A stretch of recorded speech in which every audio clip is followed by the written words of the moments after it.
নমস্কার। আমার সাথে ঘটে যাওয়া কিছু ইনসিডেন্ট ফ্লিপকার্ট থেকে, সেটা আমি তোমাদের সাথে শেয়ার করতে এলাম।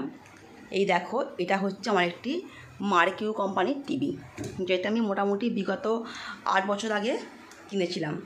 তা টিভিটি এখনও হঠাৎ করেই কোনো কারণে এখানে যে লাইটটা চলে নীল আলোটা, ওই আলোটা জ্বলছে না, আর লাইনটা আসছে কিন্তু ধরে রাখতে পারছে না। মোটামুটি পালনটা আমাদের 4 মাস হয়েছে। তা আমরা 4 মাস ধরে ফ্লিপকার্টে যে নাম্বারটা দেওয়া আছে, ওই যে কোম্পানির নাম্বার, ওখানে ফোন করা হচ্ছে। এবার ফোন করা হতে ওইখান থেকেই আমার, যেহেতু টিভিটা এখনো পর্যন্ত একবারও কিছু সমস্যা হয়নি, ভেবেছিলাম যে টিভিটা একদম কোম্পানির লোককেই দেখাবো, কোম্পানির মিস্ত্রিকে, যে কী ওনারা বলতে পারবেন যে কী সমস্যা হচ্ছে। তা বিগত 4 মাসে অন্তত 40 থেকে 50 বার ওখানে কল দেওয়া হচ্ছে সার্ভিস সেন্টারেতে। ওনাদেরকে ফোন করলে একটাই কথা ওনারা বলেন যে সলিউশন হয়ে যাবে 72 ঘন্টার মধ্যে, কিন্তু 4 মাস ধরে ওদের এখনও জীবনে 72 ঘন্টা আসেনি। লাস্ট পর্যন্ত আমরা বিরক্ত হয়ে গিয়ে, যেহেতু সামনে মহালয়া আসছে, আমার ছেলে প্রচণ্ড বায়না করছে মহালয়া দেখবে, আর বুঝতেই পারছো বাড়িতে বাচ্চা আছে মানে টিভি ছাড়া খুবই সে বিরক্ত করে যে টিভি দেখবো মাঝে মাঝে। বাচ্চাকে রাখাটাও খুব কষ্টকর হয়ে যায়, বাচ্চা সেই ফোনের প্রতি আকৃষ্ট হয়ে পড়ছে। আমি প্রায় 4 মাস পরে বিরক্ত হয়ে গিয়ে আমি আরেকটি টিভি কিনেছি। এবার আমি এই টিভিটা কিনেছি মোটামুটি 1 সপ্তাহ হবে। আমার হাজব্যান্ডকে বললাম যে একটা টিভি কিনে দাও, বাচ্চাটা খুব অসুবিধা হচ্ছে টিভি না হলে। তা সেই জন্য আমরা এই টিভিটা কিনলাম, মোটরোলা কোম্পানি। এটা কিন্তু ফ্লিপকার্ট থেকেই আবার নেওয়া হয়েছে।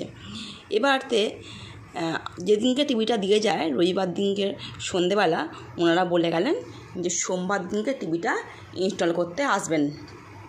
এবার আমি সেই হিসাবেতেই সোমবার দিনকে সারাদিন ফোন নিয়ে বসে আছি।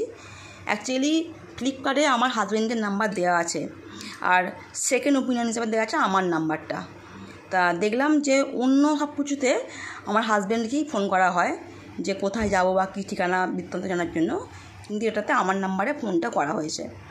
প্রথমে একবার ফোন করলেন সকালের দিকে, সোমবার দিনকে ফোন করে বললেন যে এরকম আপনি কি টিভি নিয়েছেন মোটরোলা কোম্পানির? আমি বললাম হ্যাঁ নিয়েছি। না আপনি কি টিভিটা লাগাতে চাইছেন, ইনস্টল করবেন? আমি বললাম হ্যাঁ ইনস্টল করব। না ওয়াল ক্লক করবেন নাকি এমনি টেবিলে বসাবেন? আমি বললাম না ওয়ালে লাগানো হবে। না ঠিক আছে, তাহলে 750 টাকা লাগবে। 250 টাকা হচ্ছে ইনস্টলেশন চার্জ, আর ওয়ালে লাগানোর জন্য ওই যে সমস্ত লাগে জিনিসগুলো, ওগুলো দিলে আরও 500 টাকা লাগবে। তাই রীতিমতো আমি আমার হাজব্যান্ডকে ফোন করেছিলাম যে কথা টিভির মিস্ত্রি বলছে কি বলবো। তা আমার হাজব্যান্ড বলে দেখো টিভির মিস্ত্রিকে তুমি বলে দাও যে আমাদের সব কিছু টিভির সাথে দেওয়া আছে, যেহেতু ফ্লিপকার্টে লেখাই আছে যে 250 টাকা ইনস্টলেশন চার্জ, সেহেতু আমি 250 টাকা দেবো। আমি ওনাদেরকে জিজ্ঞাসা করলাম আপনারা এখন কোথায় আছেন, আমাকে ঠিকানা চাইছিল। বললো আমরা এখন আছি আন্দুলে। তা রীতিমতো আমি ঠিক আছে আমাকে এসে ফোন করবেন, আমার বাড়ি একদম পুরো উদয়নপুর হসপিটালের সামনে। তা বলতে আমাকে বললো ঠিক আছে আমি আপনাকে গিয়ে কল করে নেব। তা আমি কখন আসবেন, ওনারা ফোনটা কেটে দিলেন। তা আমি একটা কাজের মানুষ, কিন্তু আমি যেহেতু টিভিটা লাগাতে আসবেন, বাড়িতে আমার কেউ লোক নেই, বাড়িতে বসেই আছে সারাদিন, আমি কোথাও যেতে পারিনি। এবার যখন মোটামুটি দুপুর 1টা এরকম বাজে, আমি তখন ওয়াশরুমে গেছি, দেখছি 2-3 বার ফোনটা মিস কল হয়ে গেছে।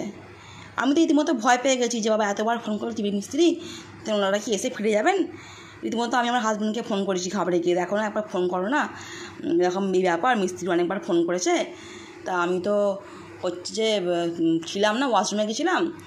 বলে ঠিক আছে আমি দেখছি বলে আমার হাজব্যান্ডের নাম্বারটা দিলাম। উনি ফোন করলেন, আমাকে করে বললেন যে দেখো ফোন কেউ তুলছে না। আমি তো সেই ফোনটা হাতে করে নিয়ে বসে গেছি যে এই নাম্বারটা ফোন করেছিলেন। হঠাৎ দেখছি ওনারা ফোন করেননি, অ্যাকচুয়ালি বারবার মানুষ সেকেন্ডে মিস কল দিয়ে যাচ্ছেন, প্রায় 7-8 বার মিস কল দিয়েছেন। দেওয়ার পরেতে আর কোনো রকম মিস কলও নেই, আমি ফোনটা ধরতেই পারছি না, এতক্ষণ মিস কল দিচ্ছে। আমি আমার হাজব্যান্ডকে আবার ফোন করলাম যে দেখো ওনারা কিন্তু ফোন করেননি, মিস কল দিচ্ছেন। তা আজকে প্রায় 1 সপ্তাহ হয়ে গেল, ওনারা আর কেউ কোনো রকম যোগাযোগ করছে না, ফোন করলে আর ফোন ধরছে না, ঠিক আছে। উপরন্ত মানে কি মানে রিজন দেখাচ্ছে যে কাস্টমারকে ফোন করেছিলেন কিন্তু কাস্টমার ফোন তোলেননি, ওনারা ওই জন্যে আমাদের ডিলে হচ্ছে, মানে ইনস্টলেশন করাটা ডিলে হচ্ছে। এটা তো সম্পূর্ণটা মানে মিথ্যে একটা ব্যাপার। মানে ওই জন্যে বলছি, আমাদের কিন্তু ফ্লিপকার্ট থেকে অনেক কিছু জিনিসই নেওয়া হয়েছিল এর আগেতে।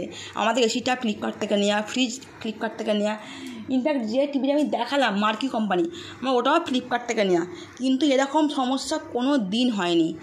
মানে লাস্টে আমি রীতিমতো বিরক্ত হয়ে গেছি, বাড়িতে মেইনই অশান্তি সৃষ্টি হয়ে গেছে। কালকে আবার কাস্টমার কেয়ারে কল করা হলো, ওনারা বলছেন, আমি বললাম টিভিটা রিটার্ন করে দাও, কারণ যিনি টিভিটা দিয়ে গেছেন কোম্পানিতে ওনারা বলেছেন যে কোনো রকম যদি আপনাদের প্রবলেম হয় আপনাদের রিটার্ন টাইম 1 সপ্তাহ।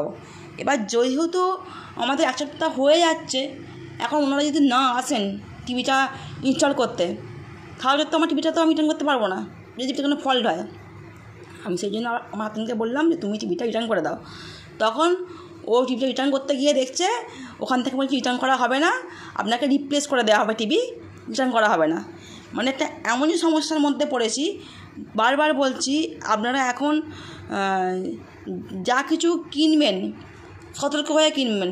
মানে এনাদের ব্যবহার, এনাদের এতটাই বাজে ব্যবহার, মানে যেগুলো মানে ধারণার বাইরে। যে একটা সময় দেওয়া আছে, ওনারা অ্যাকচুয়ালি টাকার জন্য আসছে না। আমি যদি রাজি হয়ে যেতাম যে আমি 750 টাকাই দেবো, ওনারা তো এসে লাগিয়ে দিতেন, কিন্তু আমি যেহেতু রাজি হয়নি, 250 টাকাই দেবো বলেছি, সেই জন্য ওনারা আসছেন না। মানে এইটুকু কথা হচ্ছে আপনাদের কাছে বলা, যে আপনারা জানুন যে আমার সাথে কী সমস্যাটা হয়েছে, তাহলে আপনারা ব্যাপারটা ফেস করতে পারবেন। এরকম সমস্যা অনেকেই ভুগছেন।